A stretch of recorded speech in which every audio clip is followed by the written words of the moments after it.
Good evening, students. In our previous class, we had discussed about individualistic aim of education and socialistic aim of education. So now I am going to tell about vocational aim of education. So আমি পূৰ্বৰ শিক্ষাৰ যিকেইটা class কৰিলোঁ তাত আমি ইতিমধ্যে ব্যক্তিকেন্দ্ৰিক শিক্ষাৰ লক্ষ্য আৰু সমাজকেন্দ্ৰিক শিক্ষাৰ লক্ষ্য সম্বন্ধে আমি আলোচনা আগবঢ়ালোঁ। গতিকে আজি এই ভিডিঅ'টোৰ জৰিয়তে মই তোমালোকক ক'ম যে বৃত্তিমূলক শিক্ষা কি হয়। বৃত্তিমূলক শিক্ষা বা বৃত্তিমূলক শিক্ষাৰ লক্ষ্য। গতিকে before going to this discussion part we have to know about the proper term what is vocation and what is vocational education. So vocational education means the education which is directly related to a particular occupation and particular jobs and employment. So বৃত্তিমূলক শিক্ষাৰ মাজভাগলৈ যোৱাৰ আগতে বা বৃত্তিমূলক শিক্ষাৰ লক্ষ্য সম্বন্ধে আলোচনা আগবঢ়াৰ আগতে আমি জানিব লাগিব যে বৃত্তিমূলক শিক্ষা কি হয়। তো বৃত্তিমূলক শিক্ষা হৈছে এনে এক শিক্ষা যি শিক্ষা যিকোনো এটা জীৱিকাৰ সৈতে জড়িত বা যিকোনো এটা জীৱিকাৰ পথৰ সম্বন্ধে আমাক সন্ধান দিয়ে, যিকোনো এটা কৰ্মৰ সম্বন্ধে আমাক কি প্ৰদান কৰে, জ্ঞান প্ৰদান কৰে। গতিকে vocational education is related to a particular vocation, particular occupation and employment. গতিকে a vocational education, there is a great importance on vocational aim of education in present era because due to the increasing rate of unemployment in our society we need a vocational education. গতিকে বৰ্তমান যুগত বা বৰ্তমান সময়ত সমাজত যি পৰিমাণে আমাৰ নিবনুৱা সমস্যা বৃদ্ধি পাই গৈ আছে, নিবনুৱা সমস্যা মানে শিক্ষিত লোকসকলো কি ঘৰত বহি থাকিবলগীয়া হৈছে জীৱিকাৰ অভাৱৰ ফলত, হয়নে? গতিকে ই আমাৰ বাবে এক ডাঙৰ সমস্যা হৈ পৰিছে আনএমপ্লয়মেণ্ট। গতিকে এই আনএমপ্লয়মেণ্টটো ৰিডিউচ কৰিবৰ কাৰণে বা আমাৰ সমাজৰ পৰা কম পৰিমাণে হ'লেও নাইকিয়া কৰিবৰ কাৰণে, ডিক্ৰিজ কৰিবৰ কাৰণে আমাক কি প্ৰয়োজন আহি পৰিছে? ভকেশ্যনেল এডুকেশ্যনৰ প্ৰয়োজন আহি পৰিছে। That's why this topic is included in our syllabus. So আমি এতিয়া চোৱা what is vocational aim of education. So according to vocational aim of education,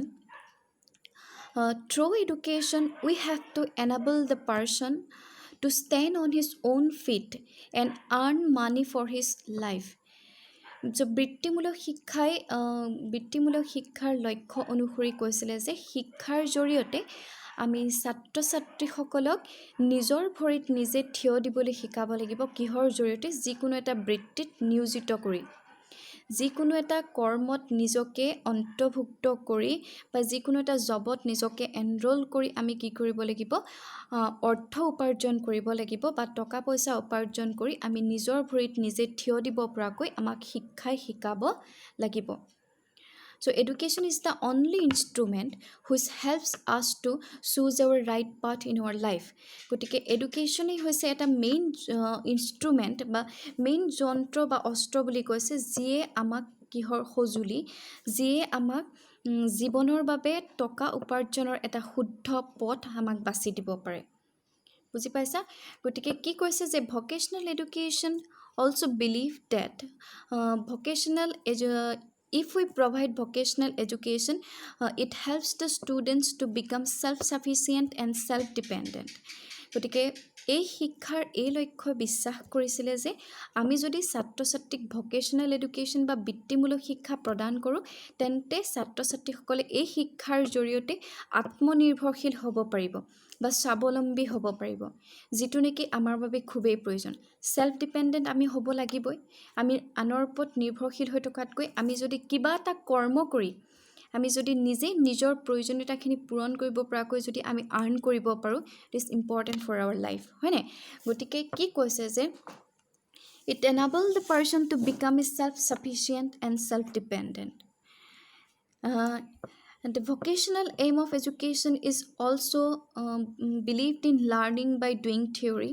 and it is based on the theory of learning by doing. So learning by doing means what? So কৈছে যে এই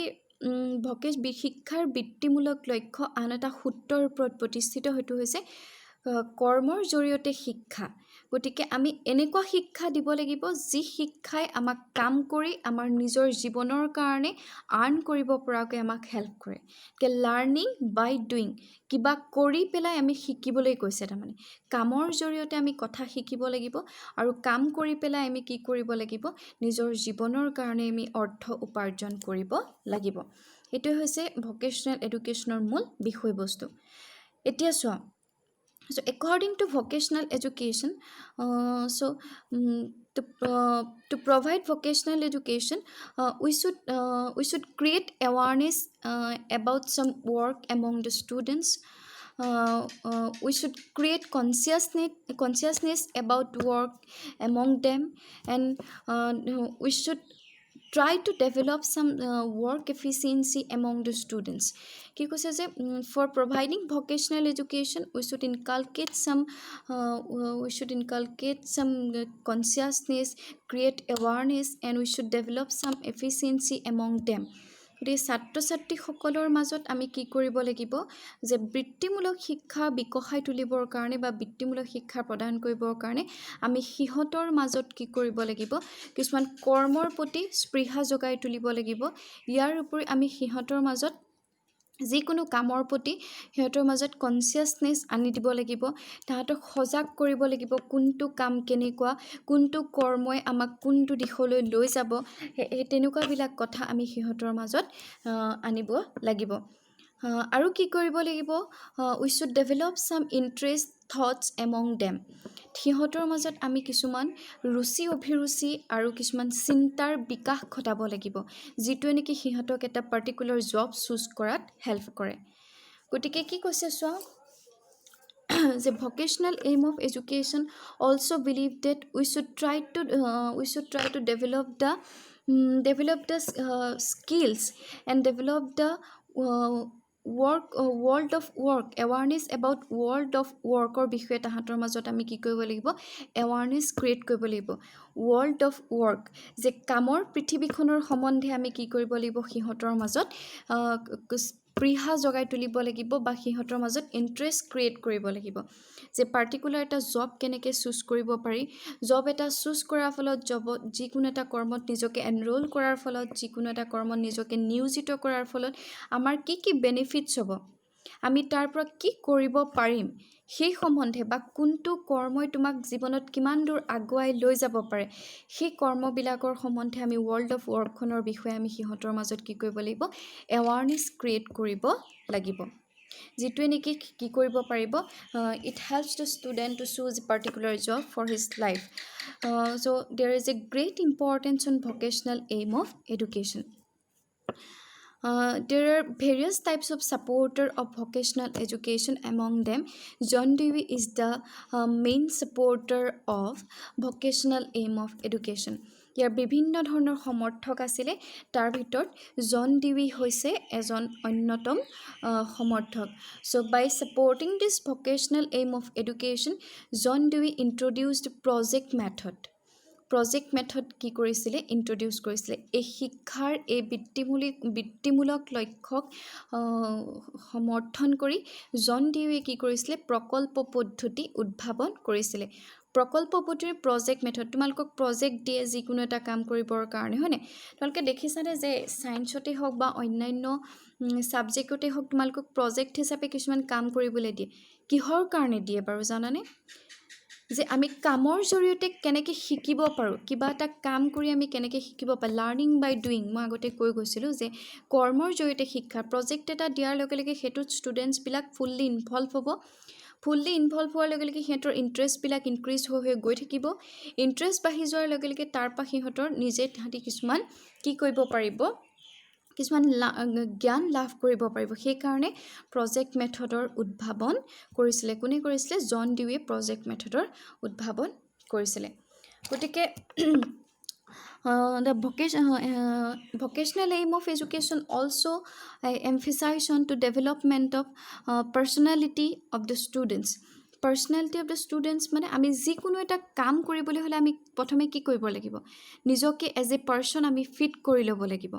capable হ'ব লাগিব যিকোনো এটা কাম কৰিব পৰাকৈ এবল হ'ব লাগিব তাৰ বাবে আমি কি হ'ব লাগিব ফিজিকেলি মেণ্টেলি ষ্ট্ৰং হ'ব লাগিব হয়নে so' vocational aim of education emphasize that through education we should develop the proper mental health and proper physical health of the students কৈছে যে ভকেশ্যনেল এইম অফ এডুকেশ্যন বা বৃত্তিমূলক শিক্ষাৰ লক্ষ্যই কৈছিলে যে যিকোনো এটা কৰ্মত আমি নিয়োজিত হ'বলৈ হ'লে আমাক কি লাগিব প্ৰথমে এটা সুস্থ শৰীৰ লাগিব আৰু এটা সুস্থ মন লাগিব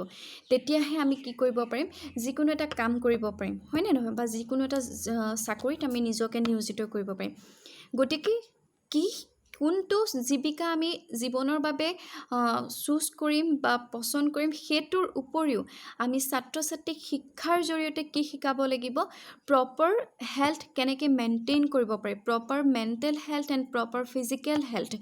শাৰীৰিক স্বাস্থ্য আৰু মানসিক স্বাস্থ্য কেনেকৈ বৰ্তাই ৰাখিব পাৰি সেই সম্বন্ধেও আমি জ্ঞান প্ৰদান কৰিব লাগিব ইয়াৰ উপৰি আমাৰ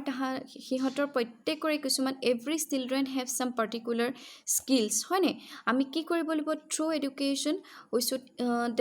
should try to develop this skills of the students for choose a particular vocation in your life in their life গতিকে আমি কি কৰিব লাগিব যে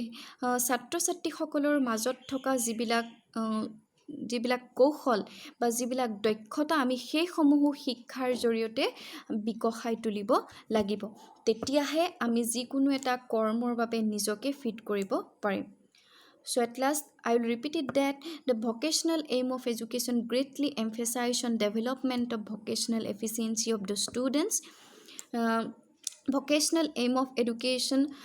believe that through education we should enable the person to become self-sufficient and self-dependent, and through education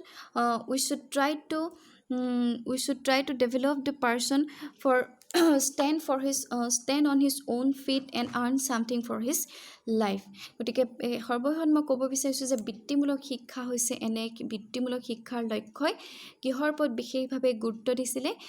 বৃত্তিমূলক শিক্ষা প্ৰদান কৰি ছাত্ৰ ছাত্ৰীসকলক জীৱনৰ বাবে অৰ্থ উপাৰ্জন কৰিব পৰাকৈ গঢ়ি তোলাৰ ওপৰত গুৰুত্ব দিছিলে যিটোৱে ছাত্ৰ ছাত্ৰীসকলক আত্মনিৰ্ভৰশীল আৰু স্বাৱলম্বী কৰি তোলাত সহায় কৰে যাৰ বাবে আমি সিহঁতৰ মাজত কি কৰিব লাগিব to create awareness about world of work for giving vocational education বৃত্তিমূলক শিক্ষা প্ৰদান কৰিবৰ বাবে আমি সিহঁতৰ মাজত বৃত্তিমূলক শিক্ষা সম্বন্ধে জ্ঞান প্ৰদান কৰিবলৈ যোৱাৰ পূৰ্বে আমি সিহঁতৰ মাজত কৰ্মজগতখনৰ সম্বন্ধে স্পৃহা জগাই তুলিব লাগিব বা কৰ্মজগতখনৰ সম্বন্ধে সিহঁতৰ মাজত সজাগতাৰ সৃষ্টি কৰিব লাগিব গতিকে এইটোৱে আছিলে ভকেশ্যনেল এইম অফ এডুকেশ্যন মই কাইলৈ ক্লাছত তোমালোকক ডিটেইলছত আলোচনা আগবঢ়াম ঘৰত পঢ়ি চাবা থেংক ইউ